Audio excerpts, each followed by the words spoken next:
Do a quick short video. I'll do my longer educational video a little bit later, but I want to talk to you about making decisions. One of the main questions I've been getting more recently from patients and people that work with us in the Healing Kitchen is, what do I do for Thanksgiving? I'm not sure what food to bring. Do I eat this food? I don't want to be rude. I don't want to hurt people's feelings. So I think this really gets back to understanding that you must make a decision, what you'd like to do, because really planning and preparation, regardless of what your decision finally is really where you'll find that the stress decreases. And so this could be as simple as, I'm going to enjoy my meal like with everybody else once a year. Maybe it's Thanksgiving, maybe it's Christmas, Hanukkah, whatever you celebrate.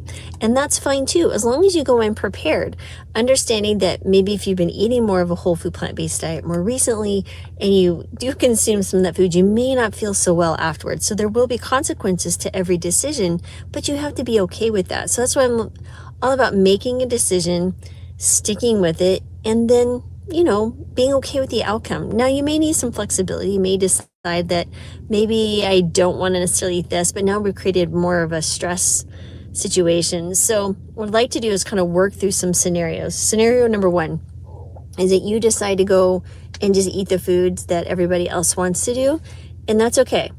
You probably won't feel real good afterwards.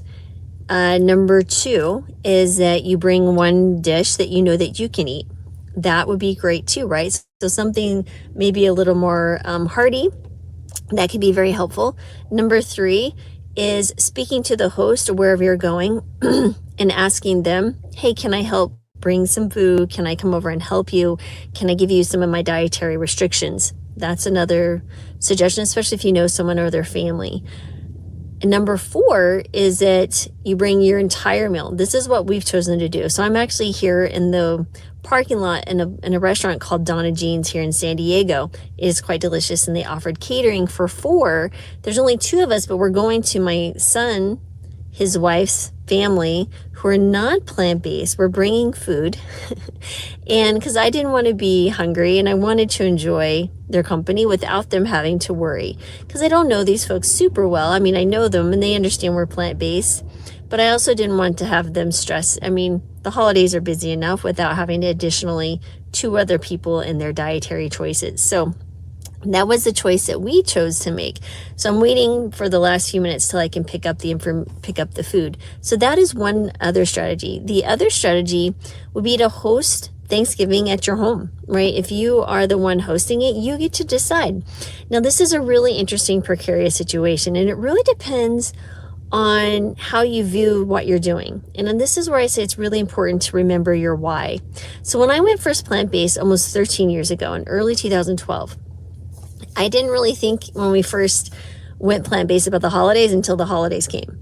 And I was pretty straightforward with in my head, I'm like, I eat plant-based. People come to our home, they're going to eat plant-based too. It didn't even dawn on me that I would offer something else. But my husband, he is like, Lori, we've invited people who don't eat a plant-based diet. This is their holiday. We should be good hosts, because then that's his mind. That was the most important part. And feed them, what they're expecting. So I sat with that for a moment, and I really thought to myself, okay, I have two choices here. I could go buy a turkey and feed it and cut it and eat it, or not eat it, but cook it and feed it to people. Or I could choose to introduce this way of eating to the people who are coming over. And that's what I chose to do. I said, listen, I see food as fuel. I see food as healing. And I will not actually go and buy or give someone food that I feel is going to be harmful to them, especially animal products. I literally could not do it. And honestly, I struggle to walk down the meat aisle or cheese. It really makes me nauseous seeing milk and eggs. I physically have a response to it. Like my body, my mind, my soul I'm not going to eat animal products. It started with, a patient doing really well, and then I got curious and the science convinced me, but now it is the way it is. And I'm 54, I feel great, and I'm moving on. And what was interesting about that experience is, for me, I remember the why I went plant-based. One was that I saw it did amazing things for my patients. Two, I also felt amazing on it. And 3, I understood that food is love, right? So when I was cooking these meals, these plant-based meals, I made them taste good. Like, I really worked hard on the recipes and made sure that I owned what I was coming out of that kitchen was good. And I got great feedback. There was some interesting, goofy comments, but it was all good, all in jest. But at the end of the day, I felt good about offering food that I knew would be healing and nourishing to the people I had invited to my home to share a meal of Thanksgiving. I could not possibly think of offering anything else. And I knew that afterwards, they wouldn't be, upset stomachs, or that after you eat a lot of, at your typical Thanksgiving, you need to go take a nap. We had energy and felt good. And those are the things that I want to chase after with people. When I want them to understand they have a choice, but regardless of what that choice is, you make a mindful choice. You don't make one out of fear or reaction. You sit back and think about, what do you want and what do you want to partake in? At the end of the day, it's still your choice, and there's no right or wrong answer. Each person will be on their own journey and decide what that is for them. But you may decide, if you choose, let's say, to eat whatever the meal is served to you and you don't feel well, maybe you make a different decision for the following holiday, right? And so again, these are all learning opportunities. And this is where I'm kind of liking this whole little message in the moment lives that I'll be doing. Try to do them as many as I can, because I think every moment has its message to you, and teaching and learning, and I'm really enjoying it. I might actually bring my art into it and start thinking of ways to illustrate these messages in the moment. So I hope that helps anybody who's struggling with decisions on at least a plant-based diet, but this really could be for anything, right, in life, is understanding your why and what you need and desire. What are your values? I think one of the things that really got to me one time, I had a patient. I always ask my patients what are their values. And one of my patients, on the intake form, they write it out, said she didn't know.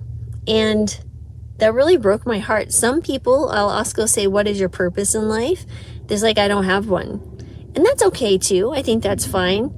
But it really kind of speaks to what do they love? And typically these individuals are struggling with depression, or really kind of feeling like they're floundering. One, because their health is in demise, it's kind of curtailing down, and they want to go plant-based to help improve their health. Sometimes I have to convince them that they are worthy of the effort to engage in a whole food plant-based diet and exercise. And that is a devastating place to be as a human being. And that's another reason I'm on here talking to you guys, because you are absolutely worth it. So there's my message in this moment. I hope you found this helpful. Everyone have a beautiful and lovely and safe Thanksgiving tomorrow. I'll be back later today of talking about why you struggle to lose weight with menopause, and why some people don't lose weight on a plant-based diet. There's some interesting things there to think about. So thanks, everyone. Appreciate you all. Sending gratitude, joy, love, and healing as always.